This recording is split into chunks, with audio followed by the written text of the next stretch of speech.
والصلاة والسلام على نبينا المصطفى فأما بعد.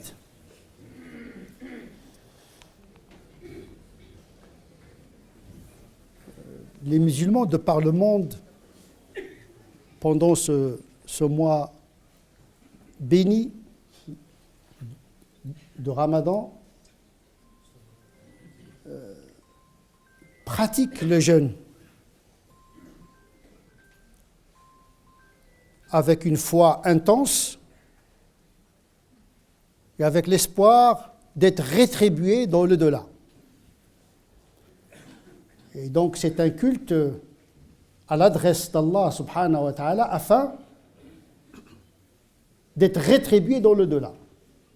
C'est la motivation essentielle de tous les musulmans qui pratiquent le jeûne.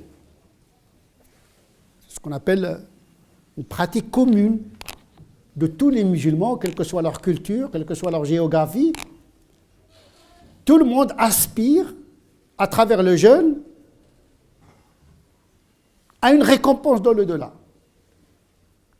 Et parce que c'est Dieu qui a demandé de faire le jeûne. C'est un acte d'obéissance. Ta'a lillah. C'est une obéissance qui n'est pas n'importe quelle obéissance, c'est une obéissance d'adoration. Parce qu'il y a une différence entre l'obéissance et l'adoration. L'adoration, c'est une obéissance, mais toute obéissance n'est pas une adoration. L'adoration, c'est l'acte paroxystique de l'obéissance à l'égard du Créateur suprême. Parce qu'on peut obéir aux parents, on peut obéir à la hiérarchie, etc. Mais l'adoration n'est réservée qu'à Allah subhanahu wa ta'ala. Même le prophète, on ne l'adore pas, on obéit au prophète. Wa ati'u Allah wa ati'u Rasoul. Obéissez à Dieu, obéissez au prophète. Wa abudullah, adorer Dieu. Il n'y a pas à adorer le prophète. Donc l'adoration, c'est un acte d'obéissance réservé uniquement à la transcendance. Et donc le jeûne procède de cette typologie de l'adoration. Une connexion directe avec l'absolu.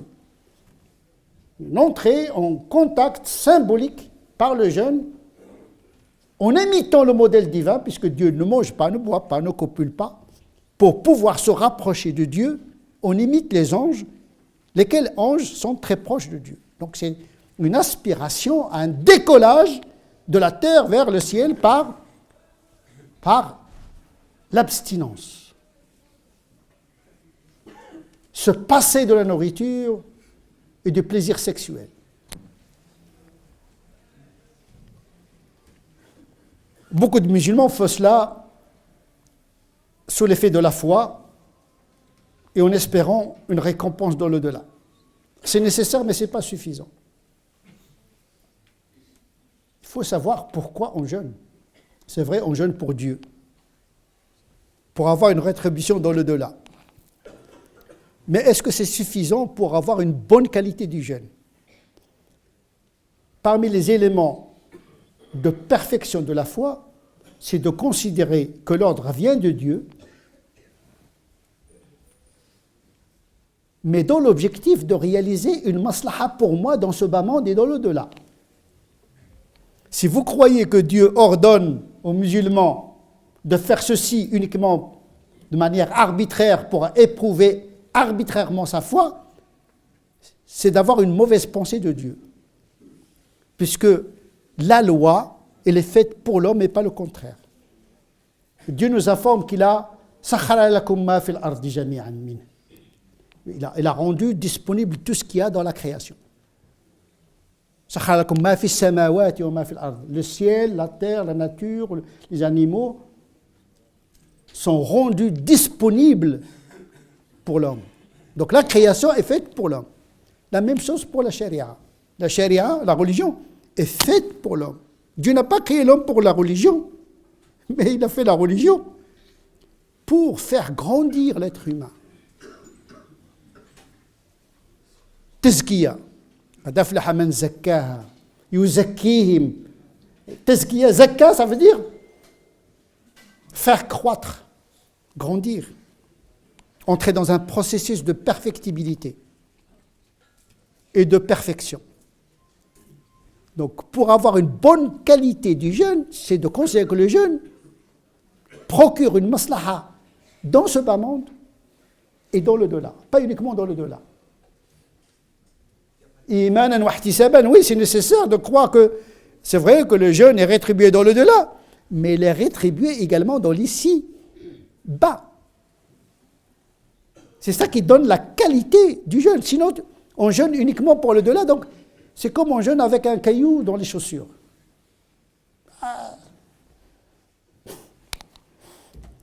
Ça veut dire, on voit des inconvénients dans le jeûne. La pratique du jeûne, pour beaucoup de musulmans, ça les empêche d'avoir une vie heureuse dans ce bas monde. Pendant le mois de Ramadan, il ne doit pas faire ceci, il ne doit pas faire cela, etc. On dirait qu'il est emprisonné pendant tout le mois de Ramadan. En réalité, il n'a rien compris. Il n'a rien compris. C'est un don. Toute la sharia, c'est un don. C'est pour toi. Tout dépend de ta qualité humaine. C'est ça qui fait la qualité de ton jeûne. Et ta qualité d'humain est en fonction de ce que tu penses de ton Seigneur lorsqu'il t'a donné cette prescription. Donc le jeûne, c'est une adoration, mais qui a un double objectif, maslaha fil akhira, c'est-à-dire avoir la félicité dans le delà, mais également de réaliser un épanouissement dans l'ici-bas. On va traiter ce côté-là biologique et social du jeûne. Il a des effets positifs dans ce bas monde. Et donc il faut intégrer dans l'i'tiqad l'aspect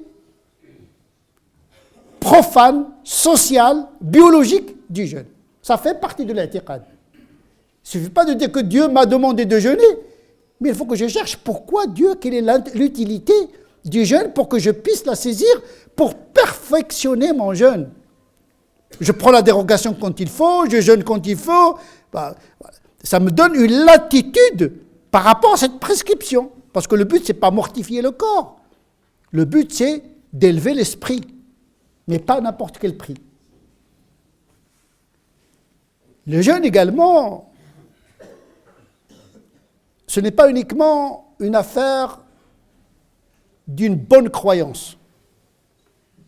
Le jeûne, c'est une pensée. Et qui dit pensée, dit liberté.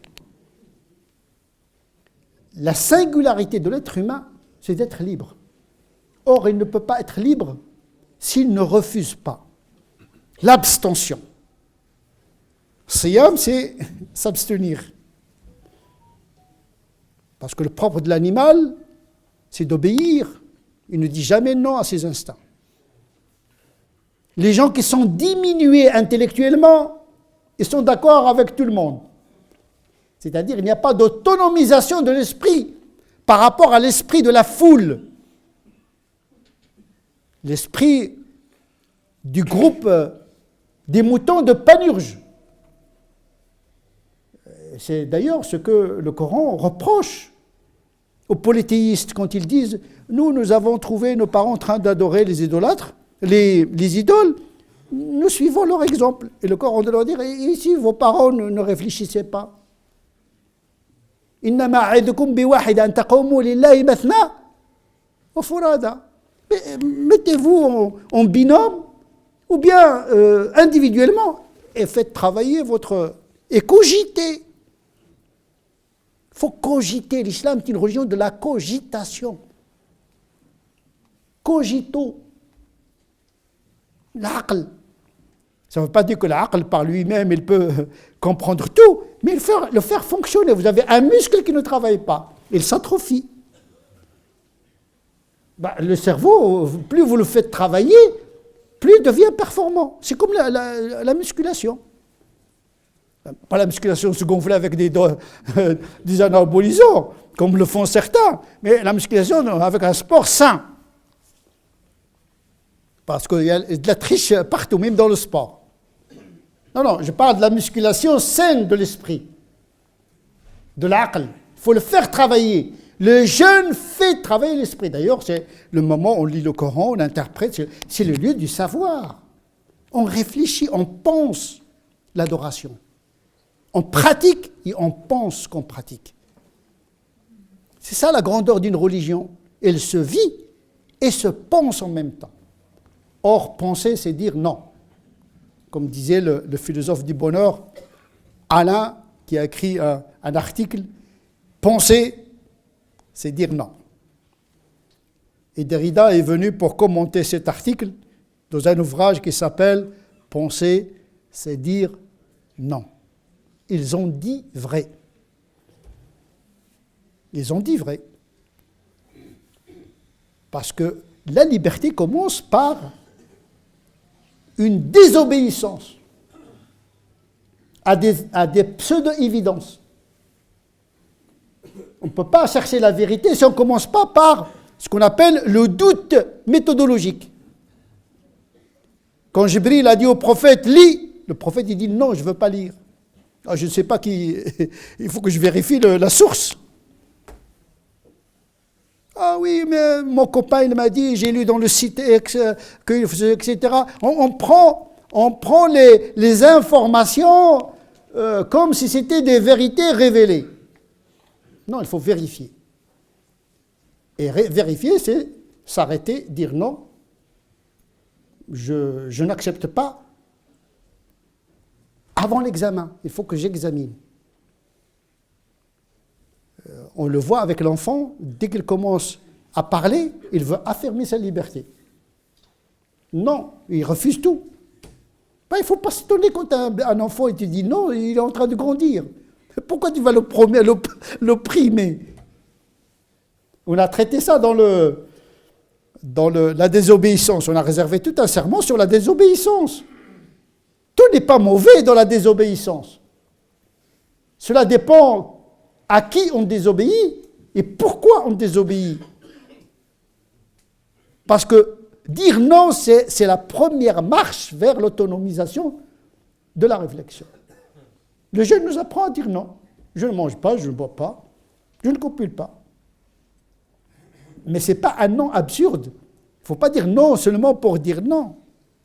C'est pour marquer sa liberté, sa libération par rapport à la tyrannie du fait accompli. Il faut que je sois consentant. Et c'est moi qui décide quand est-ce que je vais interrompre et quand est-ce que je vais déjeuner. C'est-à-dire que je soumets mon corps au pouvoir de ma raison et de mon esprit. Je me libère des autres et je me libère de moi-même. L'islam est venu, c'est ça la fikra de la pensée que porte le jeune, hein, c'est la réalisation d'une finalité de l'islam, à savoir libérer l'homme de la femme de l'homme de lui-même et la femme d'elle-même. En le mettant en contact avec l'absolu. Se soumettre à Dieu, c'est la liberté absolue. Mais ce n'est pas une soumission bête, puisque nous avons souligné le fait de participer à cette obéissance par la réflexion. On fait partie du jeûne, on ne le subit pas, on le pense, on le pratique et on le pense. Dire non à nos instincts, c'est résister à un monde plus que jamais réduit au paradigme consumériste. Je consomme, donc j'existe.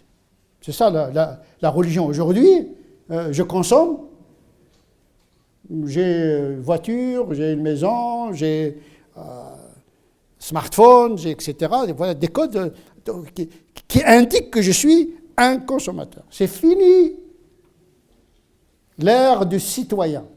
Vous voyez, au Moyen-Âge, on parlait plutôt du sujet du roi. Avec la modernité, on parle désormais du citoyen. Aujourd'hui, on parle plutôt du consommateur. Et le fidèle, malheureusement, est devenu un grand consommateur. Ramadan, il consomme plus qu'il ne consomme. C'est quand même, quand vous voyez aujourd'hui les supermarchés qui se métamorphosent pour accueillir les consommateurs musulmans pendant le mois de Ramadan. On marche sur la tête. Le ramadan, le jeûne du mois de Ramadan, qui est une résistance à la consommation, il dope l'économie de la consommation. C'est une trahison. Quand il y a on constate la ruée vers le halal, le marché, etc. Je me dis, mais c'est pas, on dirait, on n'est pas, vraiment, c'est phénoménal, c'est-à-dire on n'a rien compris. On décale le nom qu'on fait la journée, la résistance pendant la journée et le relâchement total et bestial le soir. On devient des animaux le soir. Est-ce que l'objectif du ramadan de résister tout le temps, de résister devant l'illicite, devant le licite, dans l'abus, ou bien de doper l'instinct de la consommation, c'est-à-dire le déchaînement. Ça s'appelle le déchaînement. Au lieu que le jeûne soit le lieu de la résistance, le lieu de la pensée qui dit et qui s'exprime à travers le non, le soir, il devient un moment de déchaînement. Alors que l'islam est venu lever les chaînes qui nous soumettent justement à cette pulsion de la consommation. Les gens qui ne fument pas, qui fument d'habitude un paquet de cigarettes la journée, pendant le ramadan, ils fument 2 le soir. C'est ça l'aqid al-fasida, c'est ça la mauvaise croyance, et c'est ça la mauvaise adoration. Tout le monde adore, tout le monde veut la récompense de l'Eda, mais il se bousille, il se détruit dans ce bas monde parce qu'il n'a pas compris les effets positifs dans sa vie saine dans le bas monde. Il ne faut pas croire qu'en mangeant beaucoup, non, au contraire, plus on mange moins, plus on acquiert la santé. Le jeûne, on va le voir dans le sermon qui va venir, que c'est une thérapie médicale, le jeûne. Le jeûne, c'est un art. Le sommeil, l'équilibre dans le sommeil, l'équilibre dans la consommation, etc. Donc effectivement, le ramadan, le jeûne, c'est un moment de pensée. Et la pensée, c'est savoir dire non. Le sens de la mesure. نسأل الله عز وجل أن يجعلنا من الذين يستمعون القول فيتبعون أحسنه أولئك الذين هداهم الله أولئك هم أولو الألباب اللهم ربنا آتنا في الدنيا حسنة وفي الآخرة حسنة وقنا عذاب النار اللهم تقبل منا الصلاة والصيام والقيام واحشرنا في زمرة خير الأنام اللهم صل على سيدنا محمد وعلى آل سيدنا محمد كما صليت على سيدنا إبراهيم وعلى آل سيدنا إبراهيم وبارك على سيدنا محمد وعلى آل سيدنا محمد كما باركت على سيدنا إبراهيم وعلى آل سيدنا إبراهيم في العالمين إنك حميد مجيد سبحان ربك رب العزة عما يصفون وسلام على المرسلين والحمد لله رب العالمين.